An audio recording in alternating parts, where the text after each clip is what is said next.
नमस्कार, मी जयेश गोळुंदे आणि तुम्ही पाहत आहात संवाद महाराष्ट्र न्यूज। विधानसभा निवडणुकीची अंतिम तारीख जाहीर झाली नसली तरी आता विधानसभा निवडणुकीत राजकीय समीकरणे काय असतील याचा अंदाज यायला आता सुरुवात झाली आहे। त्या निमित्ताने महाराष्ट्रात राजकीय घडामोडींना वेग येऊ लागला आहे। त्याच निमित्ताने आपण तासगाव कवठे महाकाल या मतदारसंघात काय परिस्थिती असेल व तासगाव विधानसभा 2024च्या निवडणुकीत राष्ट्रवादी काँग्रेस शरदचंद्र पक्षाचे युवा नेते रोहित पाटील यांचा विजय कसा साधला जाणार याबाबत चर्चा आपण या व्हिडिओत करणार आहोत। त्याआधी तुम्ही आमच्या चॅनेलवर जर नवीन असाल आणि चॅनेलला सबस्क्राइब केले नसेल तर आमच्या चॅनेलला सबस्क्राइब करा व आमच्या चॅनेलवर अशाच नियमित व्हिडिओ पाहण्यासाठी बाजूला असलेल्या बेल आयकॉनवर क्लिक करा। तासगाव कवठे महाकाळ हा मतदारसंघ खरं तर आबा पाटील यांचा गड। सध्या तर पाटलांच्या पत्नी सुमनताई पाटील या मतदारसंघाच्या आमदार आहेत। मात्र यंदाच्या विधानसभा निवडणुकीत रोहित पाटील हे या मैदानात असणार आहेत।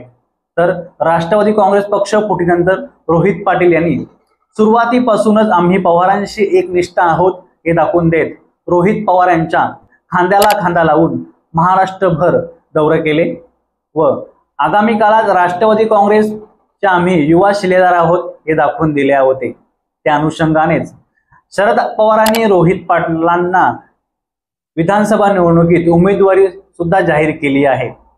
परंतु निवडणूक म्हटले की विरोधकांचं तगडं आव्हान असणारच। रोहित पाटील यांच्यासाठी ही विधानसभा निवडणूक वाटते तितकी सोपी असणार नाही। पाटील यांच्याप्रमाणेच ज्युनियर पाटील यांनाही राजकीय संघर्षाला सामोरे जावे लागण्याची चिन्ह आता या मतदारसंघात दिसू लागले आहेत।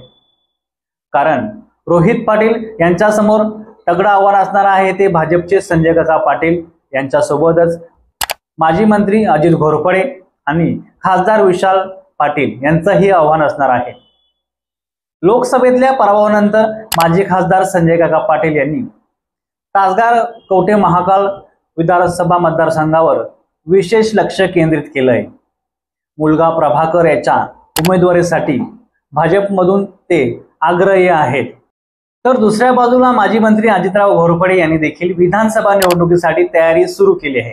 घोरपडे हे सध्या कोणत्याही पक्षासोबत नाही, त्यामुळे अपक्ष म्हणून ते या निवडणुकीच्या मैदानात उतरण्याच्या तयारीत आहेत।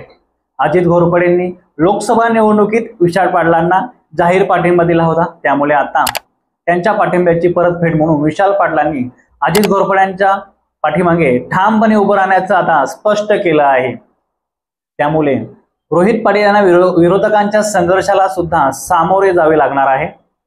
आबा पाटील यांनी त्यांच्या हयातीत पक्षातल्या संघर्षाबरोबर विरोधकांच्या संघर्षाला देखील सामोरे गेले होते।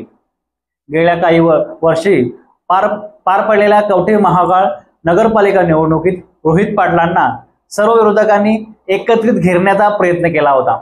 आता त्याच पद्धतीने आगामी विधानसभा निवडणुकीत देखील विरोधकांकडून रोहित पाटलांना चितपट करण्यासाठी डाव टाकायला विरोधकांनी सुरुवात केली आहे। त्यामुळे आबांच्या वारसाची वाट खडतर आहे असं चित्र आता तासगाव कवठे महाकाळ या मतदारसंघात दिसायला सुरुवात झाली आहे। त्यामुळे रोहित पाटील या मतदारसंघात कशा पद्धतीने आबांचा असलेला हा गड शाबूत ठेवतात व विरोधकांना नेस्ताभूत करतात हे आगामी काळात विधानसभा निवडणुकीत आपल्याला दिसणार आहे।